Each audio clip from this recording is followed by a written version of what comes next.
ನಮಃ. ಮುಕೋಪಿ ಯತ್ಪ್ರಸಾದೇನ ಮುಕುಂದಶಯನಾಯತೆ ರಾಜರಾಜಾಯತೆ ರಿಕ್ತಾಃ ರಾಘವೇಂದ್ರಂ ತಮಾಶ್ರಯೇ. ಆಪಾದಮೌಲಿಪರ್ಯಂತಂ ಗುರುಣಾಮಾಕೃತಿಂ ಸ್ಮರೇತ್ ತೇನ ವಿಘ್ನಾಃ ಪ್ರಣಶ್ಯಂತಿ ಸಿದ್ಧ್ಯಂತಿ ಚ ಮನೋರಥಾಃ. ಶ್ರೀ ಗುರುಭ್ಯೋ ನಮಃ. ಫಾಲ್ಗುಣ ಮಾಸದ ಈ ಪವಿತ್ರವಾದ ಕಾಲದಲ್ಲಿ ಪವಿತ್ರ ಉದ್ದೇಶದಿಂದ ನಾವು ಸೇರಿದ್ದೇವೆ. ಇಲ್ಲಿ ಭಗವಂತನ ಮಹಿಮೆ ಅಗಾಧವಾದದ್ದು. ಭಗವಂತನನ್ನು ತಿಳಿಸಿಕೊಡುವ ಗುರುಗಳ ಮಹಿಮೆ ಅದೇನೂ ಕಡಿಮೆ ಆದದ್ದಲ್ಲ. ನಮಗೆ ಯಾವುದು ಬೇಕು ಅಂತ ಒಂದು ಪ್ರಶ್ನೆ. ಭಗವಂತನೂ ಬೇಕು, ಗುರುಗಳೂ ಬೇಕು. ಯಾರನ್ನು ಹಿಡಿಬೇಕು ಅಂತ ಇನ್ನೊಂದು ಪ್ರಶ್ನೆ. ದೇವರನ್ನು ಹಿಡಿಬೇಕು, ಸತ್ಯ. ಗುರುಗಳನ್ನು ಬಿಡಬಾರದು, ಅದು ಸತ್ಯ. ಎರಡರಲ್ಲಿ ಯಾವುದು ಒಳ್ಳೆಯದು ಅಂತ ಇನ್ನೊಂದು ಪ್ರಶ್ನೆ. ಅದಕ್ಕೆ ಶ್ರೀ ಮಧ್ವವಿದೆ ಒಂದು ಉತ್ತರ ಕೊಟ್ಟಿದೆ ನಮಗೆ. ಆಚಾರ್ಯರ ತಂದೆ ತಾಯಿಗಳು ಮಧ್ಯಗೆಯ ದಂಪತಿಗಳು. ಅವರಿಗೆ ಮಕ್ಕಳಿರಲಿಲ್ಲ. ಯಾವುದೇ ಒಂದು ಮಹಾತ್ಮರ ಕಥೆಯ ಹಿನ್ನೆಲೆಯಲ್ಲಿ ಇದೊಂದು ವಾಕ್ಯ ಸೇರಿಸಬೇಕಾದ್ದು. ಇಂಥದ್ದೊಂದು ಇತ್ತು. ಮಧ್ಯಗೆಯ ದಂಪತಿಗಳು ಬಹಳ ಶ್ರೇಷ್ಠರಾದವರಾಗಿದ್ದರು, ಮಕ್ಕಳಿರಲಿಲ್ಲ ಅಂತ. ಮಕ್ಕಳಿಲ್ಲ ಅಂತಂದರೆ ನಮ್ಮಲ್ಲಿ ಸಹಜವಾಗಿ ಇದ್ದ ಎಲ್ಲ ಆಸ್ಪತ್ರೆಗಳಿಗೆ ಹೋಗೋದು, ಡಾಕ್ಟ್ರಿಗೆ ತೋರಿಸೋದು, ಅವರದೆಲ್ಲ ಹಾಗಿರಲಿಲ್ಲ. ಯಾಕೆ ಅಂತಂದರೆ ಅವರಿಗೆ ಗೊತ್ತಿತ್ತು, ಜನ್ಮಾದ್ಯಸ್ಯತಃ ಭಗವಂತನ್ನೇ ಶರಣಾಗತರಾಗಬೇಕು ಅಂತ. ನಮ್ಮದು ಏನು ಕ್ರಮ ಅಂತಂದರೆ ದೇವರ ಹತ್ರ ಹೋಗ್ತೇವೆ, ಕೆಲಸ ಆಗಲಿಲ್ಲ ರೀ, ದೇವರಿಂದಲೂ ಆಗೋದಿಲ್ಲ ರೀ, ಬಿಡ್ರಿ ಅಂತ ಬಿಟ್ಟುಬಿಡ್ತೇವೆ. ಮಧ್ಯಗೆ ದಂಪತಿಗಳು ಹಾಗಾಗಲಿಲ್ಲ. ಯಾಕೆ ಅಂತಂದರೆ ಅವರಿಗೆ ಶಾಸ್ತ್ರಜ್ಞಾನ ಇತ್ತು, ಸಂಪ್ರದಾಯದ ಚಿಂತನೆ ಇತ್ತು ಅವರಿಗೆ. ಹಾಗಾಗಿ ಅನಂತೇಶ್ವರನ ಸನ್ನಿಧಾನದಲ್ಲಿ ಸಾಧನೆ ಮಾಡಿದರು. ಎಷ್ಟು ಸೇವೆ ಮಾಡಿದರು. ದಿಷಡಬ್ಧ ಕಾಲಂ ಅಂತ ಹೇಳ್ತದೆ ಶ್ರೀ ಮಧ್ವವಿದಯ.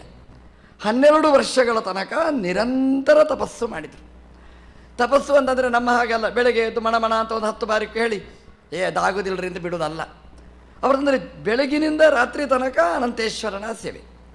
ಆ ಗುಡಿ ಬಿಟ್ಟು ಈಚೆ ಬರಲೇ ಇಲ್ಲ. ಏನು ಆಹಾರ? ನಮ್ಮದು ಉಪವಾಸ ಅಂತಿದೆ. ಅನ್ನ ಒಂದು ಬಿಟ್ಟು ಎಲ್ಲ ತಿಂತೇವೆ ನಾವು. ಅದು ಇಷ್ಟು ಹೊತ್ತು ಅಂತ ಏನಿಲ್ಲ. ಹಾಲು ಮಾತ್ರ ಸೇವನೆ ಮಾಡ್ತಿದ್ರಂತೆ. ನಮ್ಮದು ಅಷ್ಟೇ, ಹಾಲು ಮಾತ್ರ. ಹಾಲು ಮಾಡಿ ಹಾಲು ಮಾತ್ರ ಕುಡಿತೇವೆ ನಾವು. ಹಾಲು ಕುಡಿತಲೇ ಇರೋದು ಅದಲ್ಲ. ಬರೀ ಒಂದು ಇಷ್ಟು ಹಾಲು ಕುಡಿದು ಭಗವಂತನ ಸೇವೆ ಮಾಡಿದರಂತೆ. ಅಷ್ಟು ಸೇವೆ ಮಾಡಿದರೆ ದೇವರು ಅನುಗ್ರಹ ಮಾಡಿದ. ಎಂತಹ ಮಗು ಹುಟ್ಟಿದ. ನಮಗೆ ಮಗು ಬೇಕು ಅಂತ ಅದು ಮುಖ್ಯ ಅಲ್ಲ, ಎಂತಹ ಮಗು ಹುಟ್ಟುತ್ತೆ ಅಂತ ಬೇಕಾಗಿರ್ತಕ್ಕಂಥದ್ದು. ಕಾಲಿಲ್ಲ, ಕೈ ಇಲ್ಲ, ಕೊನೆಗೆ ತಲೆನೇ ಇಲ್ಲ, ಅಪ್ಪ ಅಮ್ಮನನ್ನೇ ಕೈ ಬಿಡುವ ಮಕ್ಕಳನ್ನು ಹಿಡ್ಕೊಂಡು ನಾವೇನು ಮಾಡಬೇಕು? ಆದರೆ ಎಂಥ ಮಗು ಹುಟ್ಟಿದ ಅವರಿಗೆ ಅಂತಂದರೆ ಇಡೀ ಪ್ರಪಂಚದ ಜೀವೋತ್ತಮರನಿಸಿದ ವಾಯುದೇವರು ಇಡೀ ಪ್ರಪಂಚದ ಜಗದ್ಗುರುಗಳಾಗಿ ಬರತಕ್ಕಂತಹ ಸತ್ಪುತ್ರರನ್ನು ಪಡೆದರು ಮಧ್ಯಗೆಯ ದಂಪತಿಗಳು ಅಂತ ಶ್ರೀ ಮಧ್ವವಿದಯ ಹೇಳುತ್ತೆ. ಅಂದರೆ 12 ವರ್ಷ ಅಖಂಡವಾಗಿ ದೇವರ ತಪಸ್ಸು ಮಾಡಿದ್ದಕ್ಕೆ ಇಡೀ ಜಗತ್ತನ್ನೇ ಕೊಡ್ತಕ್ಕಂತಹ ಮಗು ಅವರಿಗೆ ಹುಟ್ಟಿತು ಅಂತ. 12 ವರ್ಷ ತಪಸ್ಸು ಮಾಡಬೇಕಾಯಿತು. ಆಚಾರ್ಯರಿಗೆ ಸುಮಾರು 8 ವರ್ಷ ಇರ್ಬೋದು. ಉಪನಯನ ಎಲ್ಲ ಆಯಿತು. ಆಚಾರ್ಯರಿಗೆ ಸನ್ಯಾಸಿ ಆಗಬೇಕು ಅಂತ, ಸನ್ಯಾಸೇ ಬದ್ಧ ಬುದ್ಧಿ ಅಂತ ಹೇಳ್ತಾರೆ. ಸನ್ಯಾಸಿಗಳಾಗಬೇಕು ಅಂತ ಆಸೆ ಬಂತು. ಇದನ್ನು ಹೇಳಿಕೊಟ್ಟು ಬಂದದ್ದಲ್ಲ, ಯಾವುದರೋ ಮೋಹದಿಂದ ಅಲ್ಲ. ಹರಿ ಗುರು ನಮನಃ ಅಂತೆಲ್ಲ ಹೇಳುತ್ತಾರೆ. ಹೋಗಿ ಅಪ್ಪ ಅಮ್ಮನ ಹತ್ರ ಹೇಳಿದರು, ನಾನು ಸನ್ಯಾಸಿ ಆಗ್ತೇನೆ ಅಂತ. ಯಾವ ಅಪ್ಪ ಅಮ್ಮ ಒಪ್ತಾರೆ ಸನ್ಯಾಸಿ ಆಗು ಅಂತ ಹೇಳಿ? 12 ವರ್ಷ ಹರಕೆ ಹೊತ್ತು ಪಡೆದಿರತಕ್ಕಂತಹ ಕೂಸು. ಹಾಗಾಗಿ ನಾನು ಸನ್ಯಾಸಿ ಆಗ್ತೇನೆ ಅಂತಂದರೆ ಇಷ್ಟಪಡಲಿಲ್ಲ ಅಪ್ಪ ಅಮ್ಮ. ಅವ್ರು ಹೇಳಿದರು, ಸನ್ಯಾಸಿ ಆಗಬೇಡ. ಈ ಕೂಸು ಸುಮ್ಮನೆ ಇರ್ತದ? ಸನ್ಯಾಸಿ ಆಗಬೇಡ ಅಂದರೆ ಯಾಕೆ? ಮುಂದೆ ಅನುಮಾನ ತೀರ್ಥರಾಗುವವರು. ಯಾಕೆ ನಾನು ಸನ್ಯಾಸಿ ಆಗಬಾರದು? ಅವ್ರಿಗೆ ಉತ್ತರ ಇಲ್ಲ. ಸನ್ಯಾಸಿ ಯಾಕಾಗಬಾರ್ದು, ಸನ್ಯಾಸದಲ್ಲಿರ್ತಕ್ಕ ದೋಷ ಹೇಳಲಿಕ್ಕೆ ಅವರಿಂದ ಆಗಲಿಲ್ಲ. ಕೊನೆಗೆ ಒಂದು ಹೇಳಿಬೇಕಾಯ್ತು, ಏನು ಅಂದರೆ ನಮಗೆ ಪಿಂಡ ಇಡಲಿಕ್ಕೆ ಯಾರಿಲ್ಲ ಅಂತ. ಇದು ದೊಡ್ಡ ಗೃಹಸ್ಥರಿಗಿರ್ತಕ್ಕಂತಹ ಚಿಂತನೆ. ನೀನು ಒಬ್ಬ ಮಗ ಇರೋದು, ನೀನು ಸನ್ಯಾಸಿ ಆದರೆ ನನಗೆ ಉತ್ತರ ಕ್ರಿಯೆ ಮಾಡೋರು ಯಾರು ಅಂತ, ಇದಕ್ಕೆ ಉತ್ತರ ಕೊಡಲಿಕ್ಕೆ ಆಗೋದಿಲ್ಲ ಅಂತ ತಿಳ್ಕೊಂಡು ಪ್ರಶ್ನೆ ಕೇಳಿದರು. ಆವಾಗ ವಾಸುದೇವ, ಅಂದರೆ ಆಚಾರ್ಯರ ಪೂರ್ವಾಶ್ರಮದ ಹೆಸರು ವಾಸುದೇವ ಅಂತ. ಹಾಗಾದರೆ ನೀನು ಸನ್ಯಾಸಿ ನಾನು ಸನ್ಯಾಸಿ ಆಗಬೇಕಾದ್ರೆ ಏನು ಸಮಸ್ಯೆ ನಿಮಗೆ ಅಂತಂದರೆ ಒಂದೇ, ಉತ್ತರಾಧಿಕಾರಿ ಇಲ್ಲ. ನಾನೇ ಬೇಕು ಅಂತೇನು ಅಲ್ಲ, ಉತ್ತರಾಧಿಕಾರಿ ಇಲ್ಲ. ಇಷ್ಟೇ ಅಲ್ಲದು. ಆಚಾರ್ಯರು ಹೇಳಿದರು, ಅಷ್ಟೇನಾ? ಆದರೆ ಉತ್ತರಾಧಿಕಾರಿ ಆದರೆ ನನಗೆ ಸನ್ಯಾಸಿ ಆಗಲಿಕ್ಕೆ ಒಪ್ಪಿಗೆ ಕೊಡ್ತೀರಿ ಅಂತ ಹೇಳಿದಾಗ ಆಯಿತು. ಹೌದು ನೋಡಿ, ಹಾಗೇ ಹೇಳಿದಾಗ ಆಯಿತು. ನೋಡಿ, ಆಚಾರ್ಯರು ಬರಬೇಕಾದ್ರೆ ಭೂಮಿಗೆ 12 ವರ್ಷ ತಪಸ್ಸು ಮಾಡಬೇಕಾಯಿತು. ಮಧ್ಯಗೆಯ ದಂಪತಿಗಳು ವಾಸುದೇವನ ಹತ್ರ ಹೇಳಿ ಒಂದೇ ವರ್ಷದಲ್ಲಿ ಇನ್ನೊಂದು ಮಗು ವಿಷ್ಣುತೀರ್ಥರು ಹುಟ್ಟಿದರು. ಇದು ಮಧ್ವದೇ ಹೇಳುತ್ತೆ. ಎಂಥ ಮಗು ಹೇಳ್ತಾರೆ, ಸೋದರಿಯಂ ಸಂವಿರಕ್ತಂ ಯತಿಮಕೃತ ಸರ್ವ ಸದ್ಗುಣಂ ವಿಷ್ಣುತೀರ್ಥಂ ಅಂತ ಹೇಳ್ತಾರೆ. ಸಕಲ ಸದ್ಗುಣಗಳ ಕನಿಯಾಗಿರ್ತಕ್ಕಂತಹ ವಿಷ್ಣುತೀರ್ಥರು ಸನ್ಯಾಸಿಯ ಮಗನಾಗಿ ಹುಟ್ಟಿದರು. ಭಗವಂತನ ಸೇವೆ ಮಾಡಿ ಫಲ ಪಡಬೇಕಾದ್ರೆ 12 ವರ್ಷ ಬೇಕಾಯಿತು. ಆದರೆ ಮಧ್ವಾಚಾರ್ಯರ ಸೇವೆ ಮಾಡಿ ಮಗು ಹುಟ್ಟಬೇಕಾದ್ರೆ ಒಂದೇ ವರ್ಷ ಸಾಕಾಯಿತು. ಯಾರು ಬೇಕು ನೀವು ಆಲೋಚನೆ ಮಾಡಿ. ದೇವರನ್ನು ಹಿಡಿದು ಒಳ್ಳೆಯದ, ಗುರುಗಳನ್ನು ಹಿಡಿದು ಒಳ್ಳೆಯದ? ಹಾಗಾಗಿ ನಾನು ಹೇಳಿದ್ದು ಇದೆ ಅರ್ಥದಲ್ಲಿ.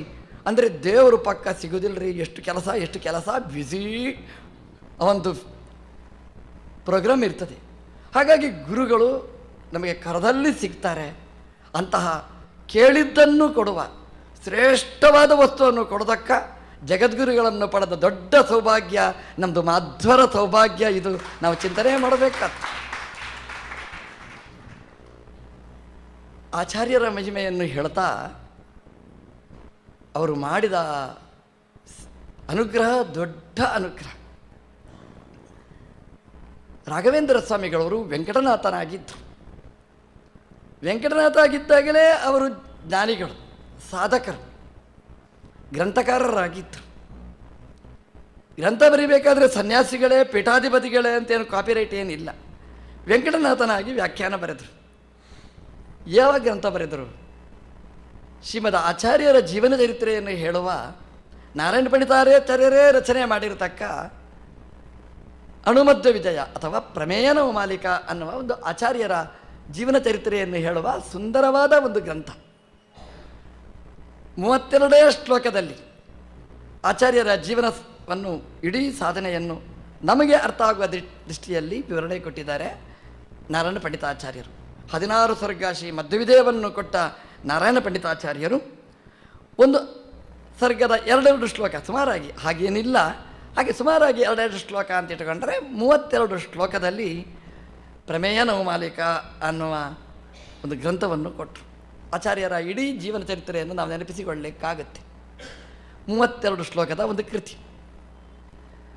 ಈ 32 ಶ್ಲೋಕದ ಕೃತಿಗೆ ವೆಂಕಟನಾಥಾಚಾರ್ಯರು ವ್ಯಾಖ್ಯಾನ ಬರ್ತಾರೆ. ಪುಟ್ಟ ವ್ಯಾಖ್ಯಾನ ಅವತ್ತು, ಹಾಗೆ ಪುಟ್ ನೋಟ್ಸ್, ಪುಟ್ಟ ಗ್ರಂಥ ಅವರದ್ದು.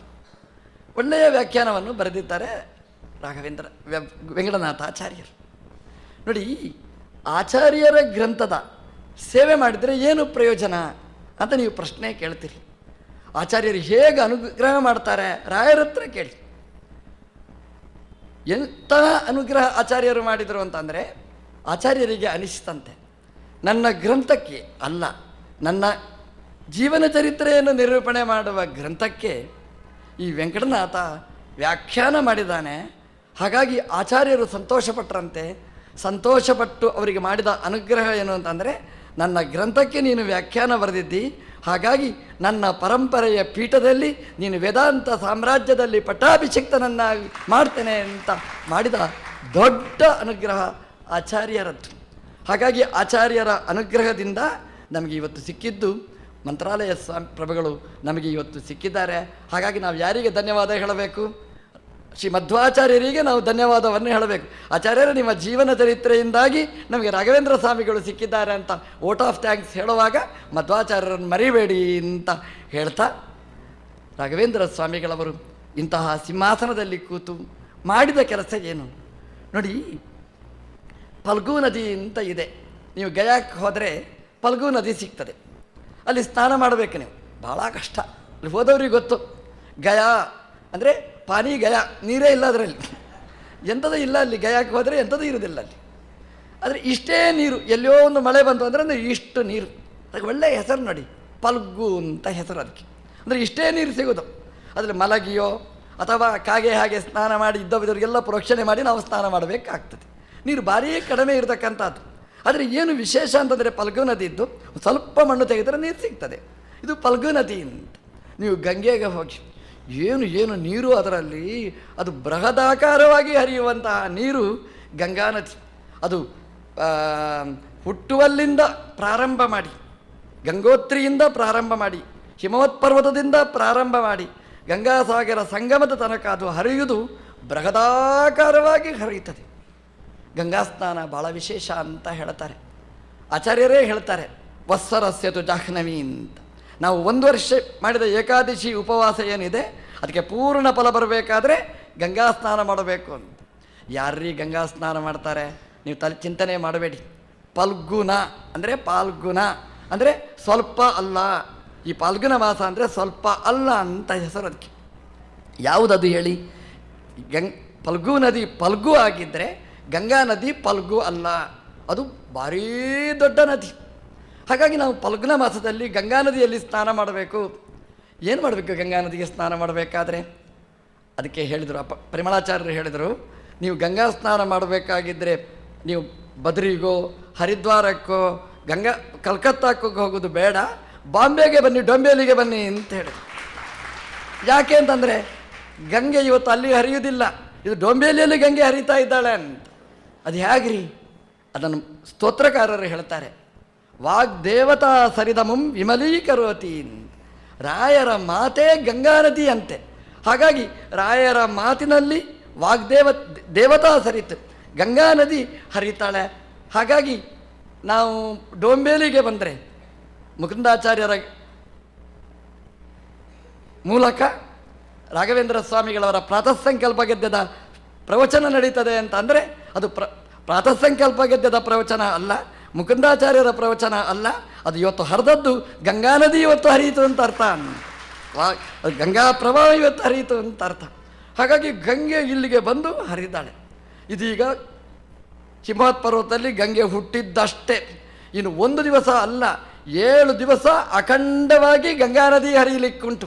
ಹಾಗಾಗಿ ಯಾರ್ಯಾರು ಬರ್ತೀರಿ ಎಷ್ಟು ಬೇಕಾದರೂ ಸ್ನಾನ ಮಾಡಬಹುದು. ಆದರೆ ಗಂಗಾ ನದಿ ಹರಿದ್ವಾರಕ್ಕೋ ಋಷಿಕೇಶಕ್ಕೋ ಹೋದರೂ ನಿಮಗೆ ಗಂಗೆ ಮಾತ್ರ ಸಿಗುತ್ತೆ. ನಮಗೆ ಅದಲ್ಲ, ನಮಗೆ ಸಂಗಮ ಸ್ನಾನ ಆಗಬೇಕು ಅಂತ ಆಸೆ. ಸಂಗಮ ಸ್ನಾನ ಆಗಬೇಕಾದ್ರೆ ಏನು ಮಾಡಬೇಕು? ಕಲ್ಕತ್ತಾಕ್ಕೆ ಹೋಗಬೇಕು. ಕಲ್ಕತ್ತಾಕ್ಕೆ ಹೋಗಬೇಡಿ ಅಂತ ಹೇಳಿದರು, ಡೊಂಬೇಲಿಗೆ ಬನ್ನಿ ಅಂತ ಹೇಳಿದರು. ಅಲ್ರಿ ಸಂಗಮ ಸ್ನಾನ ಹೇಗಾಗ್ತದೆ ಅಂತ, ಸಮುದ್ರಕ್ಕೆ ಹೋಗಿ ಸೇರಬೇಕು ಗಂಗಾ ನದಿ. ಯಾವ ಸಮುದ್ರ? ಉಪ್ಪು ನೀರಿನ ಸಮುದ್ರ ಅಲ್ಲ, ಸಿಹಿ ನೀರಿನ ಸಮುದ್ರ. ಸಿಹಿ ನೀರಿನ ಸಮುದ್ರ ಅಂತಂದರೆ ಮೋಕ್ಷದ ಸುಖದ ಸಿಹಿಯನ್ನು ಕೊಡತಕ್ಕಂತಹ ಸಮುದ್ರ ಅಂತಂದರೆ ಶ್ರೀ ಮಧ್ವಾಚಾರ್ಯರ ಸರ್ವಮೂಲ ಗ್ರಂಥಗಳು. ಶ್ರೀ ಪೂರ್ಣಬೋಧ ಗುರುತೀರ್ಥ ಪಯೋದ್ಯಪಾರ. ಪಯೋದ್ಯ ಅಂದರೆ ಸಿಹಿ ನೀರಿನ ಸಾಗರ. ಡಯಾಬಿಟಿಸ್ ಇದ್ದವರೂ ಸ್ವೀಕಾರ ಮಾಡುವ ಸಿಹಿ ನೀರಿನ ಸಮುದ್ರ ಮಧ್ವಾಚಾರ್ಯರು. ರೋಗ ಪರಿಹಾರ ಮಾಡುವ ಸಿಹಿ ನೀರಿನ ಸಮುದ್ರ ಅವರು. ಏನು ಇವತ್ತು ರಾಯರು ಮಾತಾಡ್ತಾರೆ, ಆ ರಾಯರ ಮಾತು ಅದೆಲ್ಲ ಆಚಾರ್ಯರ ಸರ್ವಮೂಲಕ್ಕೆ ಹೋಗಿ ಸೇರುತ್ತೆ. ನೀವು ನೋಡಿದಿರಿ, ಮುಕುಂದಾಚಾರ್ಯರು ಮಾತಾಡಿದರು, ರಾಯರದು ಅಂತ ಹೇಳಿದರು. ಹೇಳುವಾಗ ಅವರು ಹೇಳಿದ್ದೆಲ್ಲ ಶ್ರೀಮದಾನಂದ ತೀರ್ಥ ಭಗವತ್ಪಾದಾನ ಅಂತ ಅಲ್ಲಿ ಹೋಗಿ. ಹಾಗೆ ರಾಯರ ಮಾತು ಏನಿದ್ರು ನೀವು ನೋಡಿ, ನಂದು ಎಲ್ಲ ಅಲ್ಪರು, ನಮ್ಮದೆಲ್ಲ ಹೇಳುವಾಗ ನಾನು ಅಂತ ಹೇಳೋದು. ರಾಯರು ಏನು ಮಾತಾಡ್ತಾರೆ, ಏನು ಶಬ್ದ, ಅದು ಏನಿದ್ರು ಅವರು ಹೇಳೋದು ತದುಕ್ತಂ ನ್ಯಾಯಸುಧಾಯಾಂ, ತದುಕ್ತಂ ಚಂದ್ರಿಕಾಯಾಂ, ತದುಕ್ತಂ ತರ್ಕತಾಂಡವೇ, ತದುಕ್ತಂ ಸರ್ವಮೂಲೇಶು. ಹಾಗಾಗಿ ರಾಯರ ಮಾತು ಹೋಗಿ ಸೇರುವುದು ಸರ್ವಮೂಲದ ಮಹಾ ಸಮುದ್ರಕ್ಕೆ. ಹಾಗಾಗಿ ಸರ್ವಮೂಲ ಗ್ರಂಥಗಳೆಂಬ ಸಮುದ್ರನೂ ಇದೆ, ರಾಯರ ಗ್ರಂಥಗಳೆಂಬಂತಹ ಗಂಗಾ ನದಿ ಇದೆ. ಅದೆಲ್ಲ ಒಟ್ಟು ಸೇರತಕ್ಕಂತಹ ಪವಿತ್ರವಾದ ಮಾಸ, ಫಾಲ್ಗುಣ ಮಾಸ ರಾಯರ ಜನ್ಮ ಆದ ದಿವಸ, ಪಟ್ಟಾಭಿಷೇಕ ಆದ ದಿವಸ, ಆ ಹುಟ್ಟು ಹಬ್ಬ, ಪಟ್ಟಾಭಿಷೇಕದ ಹಬ್ಬ, ಈ ಎರಡರಲ್ಲಿ ನಮಗೆಲ್ಲ ಏನು ಹಬ್ಬ ಅಂತಂದರೆ ಗಂಗಾಸಾಗರ ಸಂಗಮದ ಸ್ನಾನ ಮಾಡಿದ ದೊಡ್ಡ ಪುಣ್ಯವನ್ನು ಸಂಪಾದನೆ ಮಾಡತಕ್ಕಂತಹ ಅವಕಾಶ. ಹಾಗಾಗಿ ಎಲ್ಲ ಭಕ್ತರು ಈ ಸಮುದ್ರ ಸ್ನಾನಕ್ಕೆ ಬನ್ನಿ, ಇದೆಲ್ಲ ಅವಗಾಹನೆ ಮಾಡಿ ಭಗವಂತನ ಅನುಗ್ರಹ ಪಡೆಯಿರಿ ಅಂತ ಹೇಳ್ತಾ, ಇವತ್ತು ಸಾಯಂಕಾಲ ಶೋಭಾಯಾತ್ರೆ ಇದೆ. ಅದು ರಾಯರ ಶೋಭಾಯಾತ್ರೆ ಅಲ್ಲ, ಅದರಲ್ಲಿ ಭಾಗವಹಿಸಿದರೆ ನಮ್ಮದೇ ಶೋಭಾಯಾತ್ರೆ ಅದು ಆಗುತ್ತದೆ. ಇಂತಹ ಯಾತ್ರೆಯಿಂದ ಪ್ರಾರಂಭ ಮಾಡಿ ಎಲ್ಲ ಪವಿತ್ರ ಜ್ಞಾನ ಕಾರ್ಯದಲ್ಲಿ ನೀವು ತೊಡಗಬೇಕಾದ್ದು. ರಾಯರ ಮುಖ್ಯವಾದ ಜೀವನದ ಗುರಿ ಗುಟ್ಟು ಅಂದರೆ ತತ್ವಜ್ಞಾನ ಅವರದು. ಮತ್ತು ಯಾವುದು ಪವಾಡ ಎಲ್ಲ ಲೌಕಿಕವಾದ್ದು, ಪವಾಡ ಮೀರಿರ್ತಕ್ಕಂತಹ ದೊಡ್ಡ ಪವಾಡ ರಾಯರದು ಅಂತಂದರೆ ಅವರು ಮಾಡಿರ್ತಕ್ಕಂತಹ ಗ್ರಂಥಗಳು ಅಷ್ಟು ಪಾರಾಯಣ ಮಾಡಲಿಕ್ಕೆ ನಮಗಾಗುವುದಿಲ್ಲ. ಪರಿಮಳದಂತಹ, ಚಂದ್ರಿಕಾ ಪ್ರಕಾಶದಂತಹ ದೊಡ್ಡ ಗ್ರಂಥಗಳು ಮಾಡಿದಂತಹ ಮಹಾತ್ಮರನ್ನು ನೆನಪಿಸಿಕೊಳ್ಳುವ ಈ ಪವಿತ್ರವಾದ ಈ ಉತ್ಸವ, ಇದನ್ನು ಎಲ್ಲರಿಗೂ ದೇವರು ಒಳ್ಳೆದು ಮಾಡಲಿ ಅಂತ ಪ್ರಾರ್ಥಿಸ್ತಾ ಕೃಷ್ಣಾರ್ಪಣ.